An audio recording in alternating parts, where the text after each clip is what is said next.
여권의 대권 구령 확정, 꿈틀대는 최재형 대안론.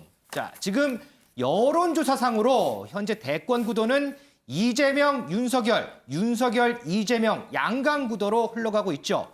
어제 윤 전 총장은 이 지사에 대해서 24년 전에 봤을 때 참 변호사로서 열심히 하고 변론도 잘했었다, 뭐 이런 평을 했는데, 자, 그럼 이재명 지사는 그동안 윤 전 총장에 대해서 어떤 얘기를 했을까요? 영상으로 보고 얘기 시작하겠습니다. 어제 윤석열 전 검찰총장이 첫 공개 활동을 하셨는데 어떻게 좀 보셨어요? 공부를 열심히 하신다니까 공부 열심히 하셔서 실력 쌓으셔서 국민의 훌륭한 도구가 되시기를 바랍니다. 선생님, 차별금지법 국민청원 10만 명 넘었는데요. 어떻게 생각하시나요? 네, 저도 뭐 거기에 대해서 의견이 없는 건 아닌데 그 윤석열 총장이 먼저 대답한 다음에 제가 하는 걸 한번 생각해 보겠습니다.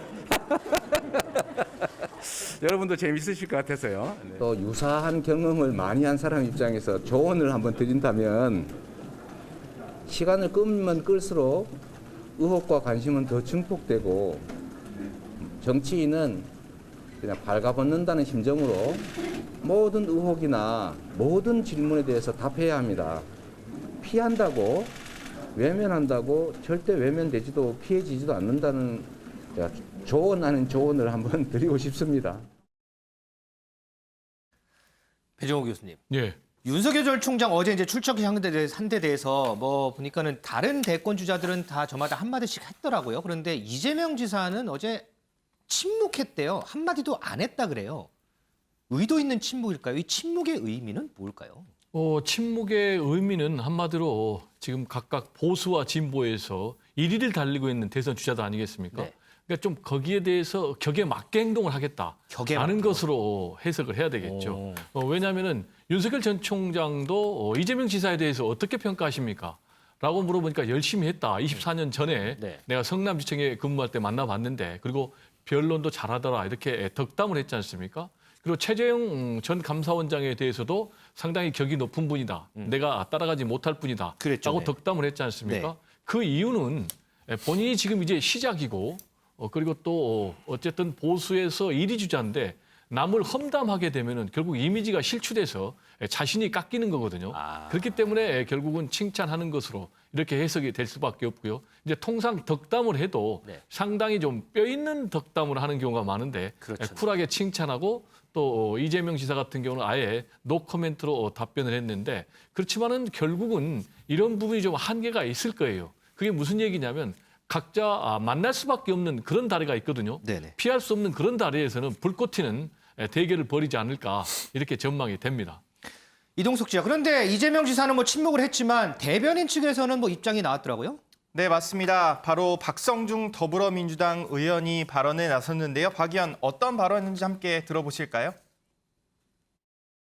그 대통령 후보는 뭐 이재명 지사가 됐든 윤석열 후보가 됐든 많은 후보들은 1차 검증을 거치게 되는 거거든요. 이 검증이라고 하는 것은. 윤석열 총장이 됐든 우리 이재명 지사도 같은 마찬가지입니다. 그것은 여러 후보들이 다 검증을 하게 되는 거고 또 언론에서도 또 검증하는 거기 때문에 네. 정면 돌파의 문제가 아니라 이것은 그냥 필수 과목이다.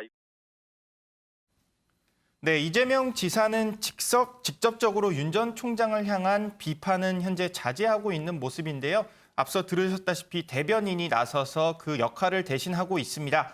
이재명 지사의 직설적 화법을 벗어나서 중도층을 끌어안으려는 전략으로 현재 풀이가 되고 있는 상황입니다. 자, 민주당 오늘 대선 예비후보 등록을 마감합니다. 여권도 본격적인 대선전이 막이 오르는데요. 윤지영 기자, 네. 지금까지 누가 등록을 했을까요?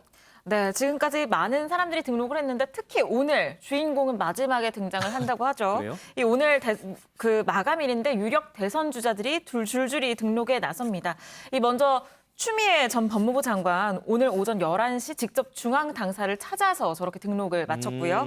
또 이재명 경기도지사는 오늘 오후 2시에 대리인인 박홍근 의원을 통해서 등록을 마친 상황입니다. 이제 등록했겠네요. 네, 정세균 전 총리의 경우에는 오후 3시 역시 대리인인 김교흥 의원과 장경태 의원을 통해서 등록을 할 예정인데요.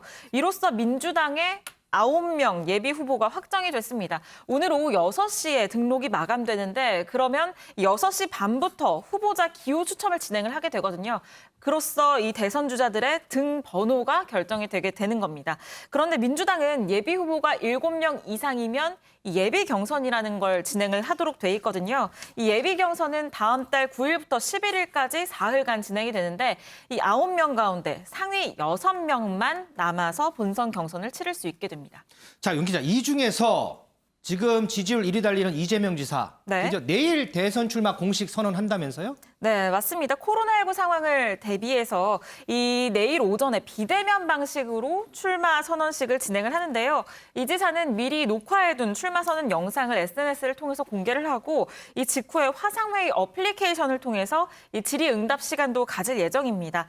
이 지사의 출마 선언문 키워드는 성장, 공정, 민생, 미래 등으로 잡았다고 하는데 직접 출마 선언문도 가다듬었다고 하니까 내일 저희 프레스룸에서 이 내용도 전달을 해드리도록 하겠습니다. 자, 윤정 기자, 짧게 하나만 좀 알아볼게요. 지금 출마 가능성 열어놓고 사퇴한 최재형 감사원장이요. 네. 본격적으로 뭐 행보한 것 같은데 어제 무슨 시상식장도 갔다면서요? 네, 맞습니다. 어제 동문 시상식에 참석을 했습니다. 동문 자랑스러운 서울 법대인 시상식에 부인도 함께 동행을 했는데요. 이 최 전 원장은 수상 소감으로 감사원장직을 중도에 사임했다. 이 자리에 나오는 것이 옳은지 많은 고민을 했지만 이 감사의 말씀을 드리고 송구스럽다는 이야기도 드리는 게 도리인 것 같아 참석했다고 밝혔습니다. 이 일정이 갑자기 정해진 건 아니고요. 네. 이 사퇴 전에 정한 일정이어서 예정대로 참석을 한 것으로 전해지고 이 자리에 보시는 것처럼 취재진들도 찾았습니다. 이 취재진들이 문 대통령이 바람직하지 않은 선례를 남겼다라고 강한 유감을 표한 데 대한 입장을 물었는데 이 최 전 원장은 저번에 국회에서 말씀드린 것처럼 다양하게 생각하시는 분들이 많을 것이라면서 조금 더 숙고의 시간을 갖고 말하겠다라는 입장을 반복을 했고요. 네네. 또 윤 전 총장 대선 출마 선언을 받냐는 물음에 대해서는 했다는 말은 들었는데 내용은 잘 모르겠다라고 밝히기도 했습니다. 자, 앞으로도 이 대선 주자들 중심으로 참 많은 말들이 쏟아질 것 같은데 관심이 좀 쏠리고 있습니다.